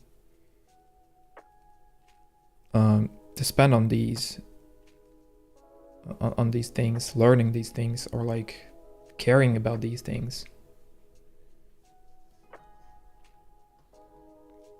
And it's not like I don't appreciate beautiful objects or boards or the way they sound. I do. It's just that maybe I have reached a point where I don't feel like committing to it anymore in the same capacity. And also this hobby is quite expensive, of course. I used to spend hundreds and thousands on boards, and I feel like maybe giving yourself that hard no is healthy. For your wallet, for your life. Nobody needs 10 plus boards. Nobody.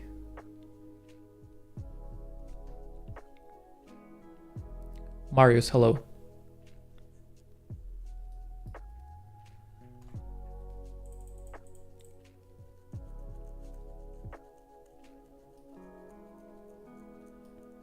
But I do enjoy your content on keyboards, so keep posting.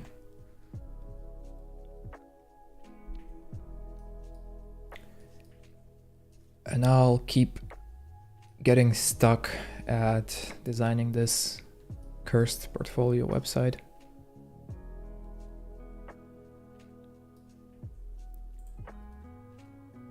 I feel like one day I might crack it finally, but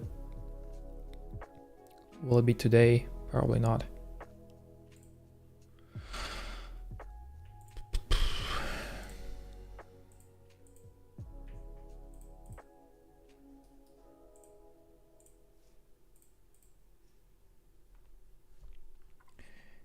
Maybe an off-topic question, but I really want to practice more UI design outside of my work. I still want to make projects to fill a purpose and not just replicate designs for no reason. Any good advice?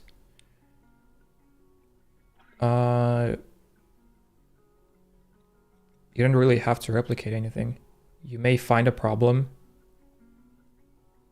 an actual problem that there is, something that resonates with you, something that you feel like you could improve upon.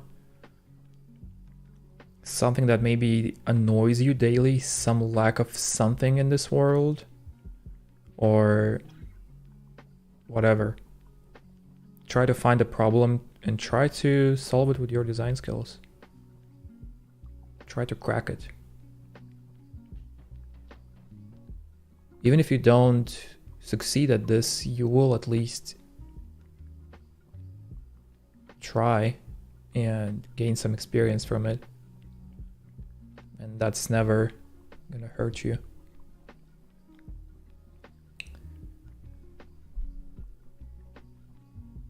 My approach is uniqueness now, or one in one out policy. Otherwise, I'm not gonna purchase. Anyways, I'll stop distracting you. No, that's fine. You can't distract me.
could also choose a very simple approach. I could do a list of case studies without any thumbnails, but this would not be as eye-catching.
Any other platform you stream at?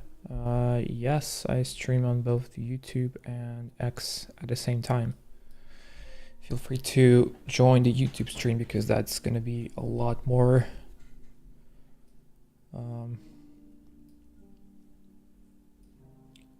it's going to have a better definition of high quality.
Direction is shuffling project cards.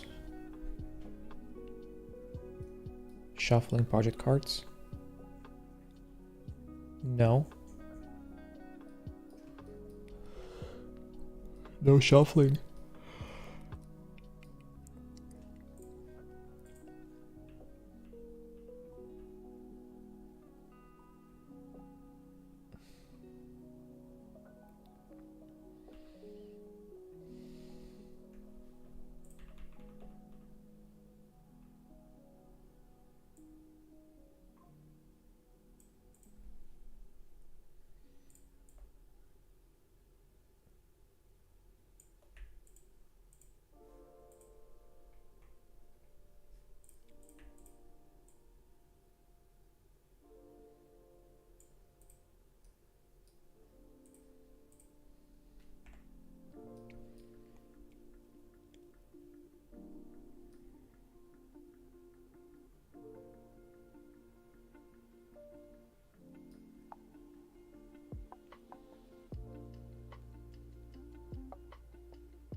of seeing your design process and overall more of a design content other than engagement posts.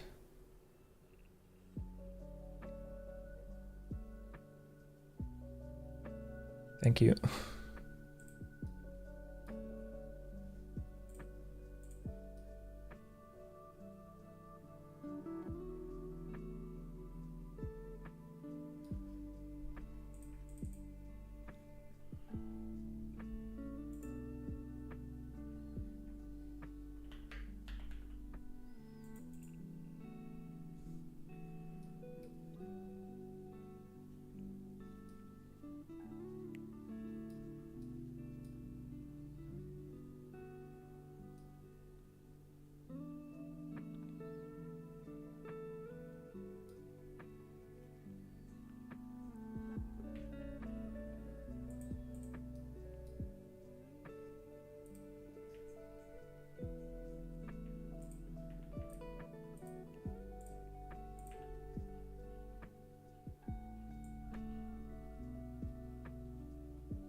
What's in the playground view?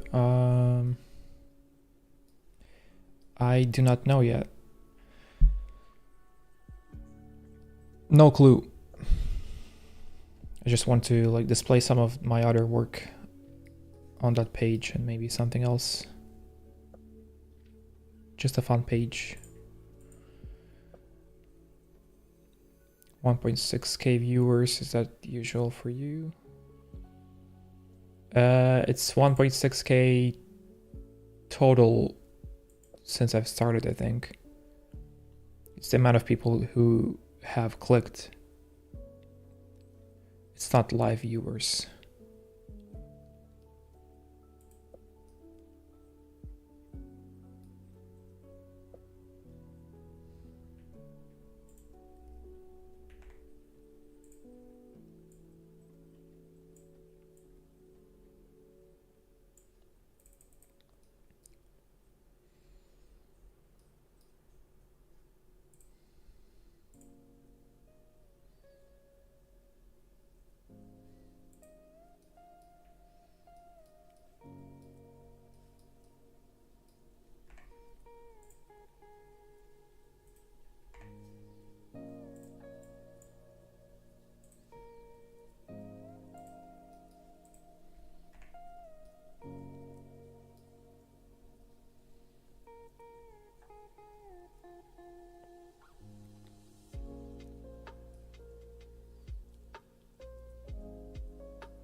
Great design too, thank you.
Got to leave.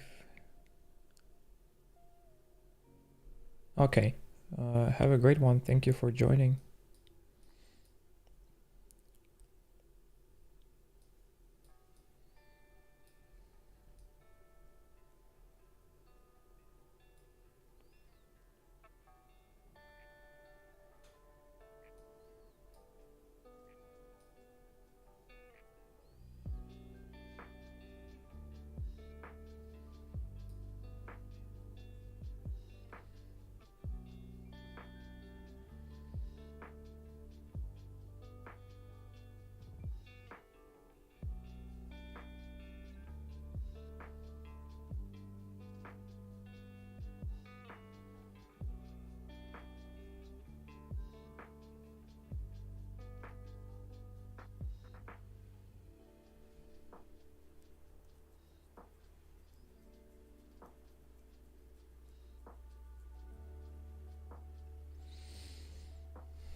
able to set up your Figma shortcuts for the Creator Micro. I have not even tried to. I'm so lazy.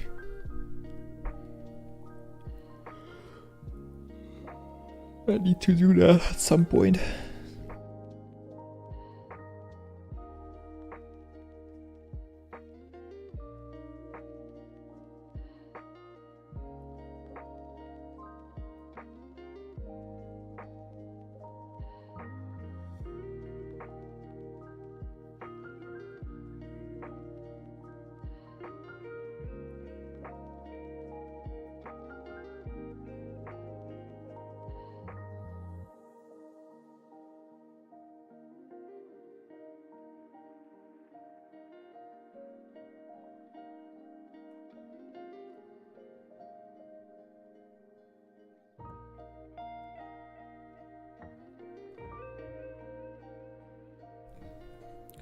I'm going to build it in Framer eventually if I ever design this portfolio. I don't think it will ever see the light of day.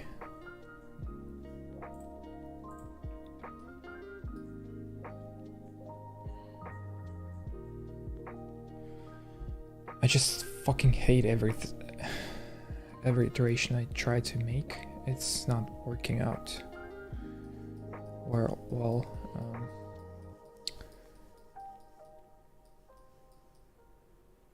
It doesn't look good.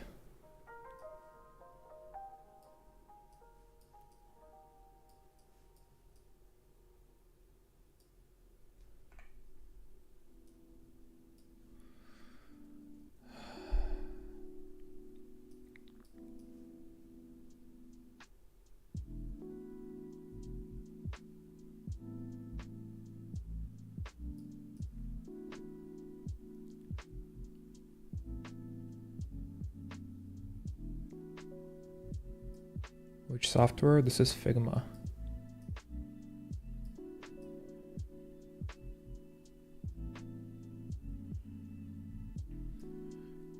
It's not even how long do I stare at these designs. It's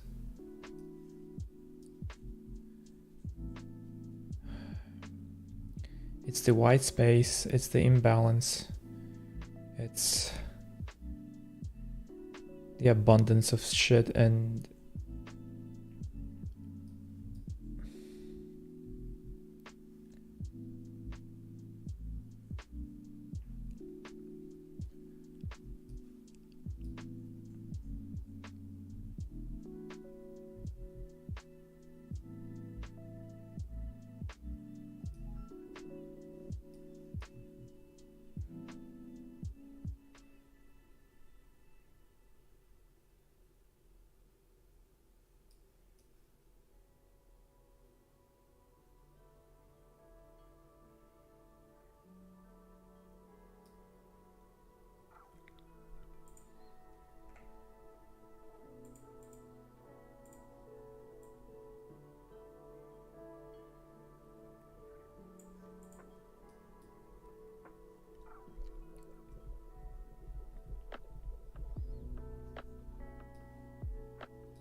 All right, I'll be leaving now because I don't think this is going anywhere. It's been too long.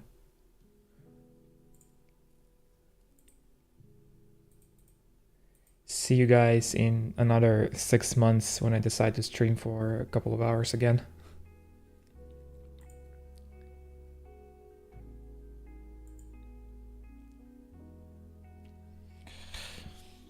Bye bye.